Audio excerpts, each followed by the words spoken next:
तो कल कैबिनेट ने आयुष्मान भारत से जुड़ा हुआ एक बड़ा फैसला लिया है। अब गरीब हो या अमीर, 70 साल के हर बुजुर्ग को 5 लाख रुपए तक के मुफ्त इलाज की सुविधा मिलेगी।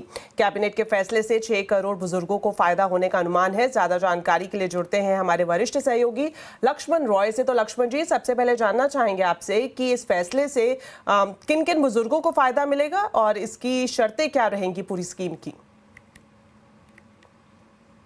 दरअसल आयुष्मान भारत स्कीम के तहत अब तक नियम ये था कि आर्थिक रूप से, सामाजिक रूप से पिछड़े परिवार को हर साल 5 लाख रुपए तक के मुफ्त इलाज की सुविधा मिलेगी।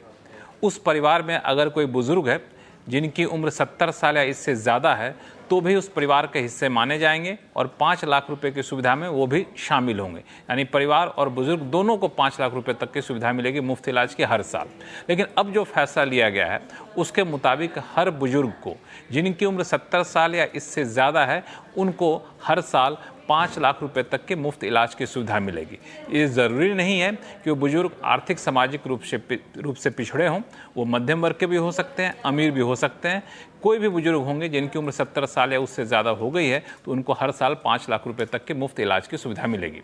अब यहाँ पे सवाल ये उठता है कि मान लिया जाए कोई परिवार है जो आर्थिक सामाजिक रूप से पिछड़ा हुआ है और पहले से ही आयुष्मान भारत स्कीम में शामिल है और उस परिवार में अगर कोई बुजुर्ग है जिनकी उम्र 70 साल या इससे ज़्यादा है तो उनका क्या होगा?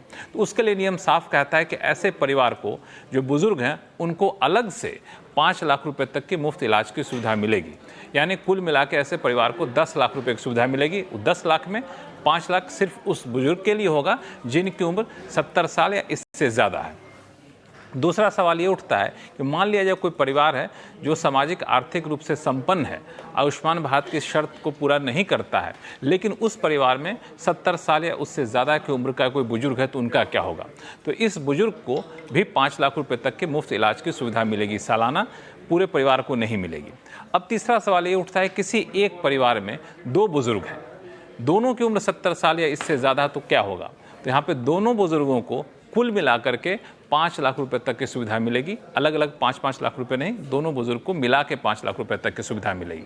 अब एक और सवाल उठता है कि कई लोगों के पास प्राइवेट हेल्थ इंश्योरेंस पॉलिसी है या फिर ESI हॉस्पिटल की पॉलिसी है, तो उनको क्या होगा? तो वो चाहें तो आयुष्मान भारत में शामिल हो सकते हैं, अपनी प्राइवेट हेल्थ इंश्योरेंस पॉलिसी को भी कंटिन्यू कर सकते हैं, ESI हॉस्पिटल वाली सुविधा को भी कंटिन्यू कर सकते हैं। लेकिन अगर किसी के पास सरकारी फंड से चलने वाली हेल्थ इंश्योरेंस पॉलिसी है, मिसाल के तौर पर CGHS है, EGHS है, या फिर ऐसे कोई सरकारी हेल्थ इंश्योरेंस पॉलिसी है जो सरकारी फंड से चल रही होती है, वो क्या करेंगे? तो उनके लिए एक ही विकल्प होगा, या तो इस स्कीम का फ़ायदा उठाएं या फिर आयुष्मान भारत स्कीम का फ़ायदा उठाएं। दोनों स्कीम साथ में नहीं ले सकते हैं। लेकिन अगर कोई फ़ायदा उठाना चाहते हैं, जो शर्तें मैंने बताएं उस शर्त के तहत, तो उनको सबसे पहले आयुष्मान भारत पोर्टल पर जाके अपने आप को रजिस्टर्ड कराना होगा, फिर इस नए स्कीम का फ़ायदा उठा सकते हैं।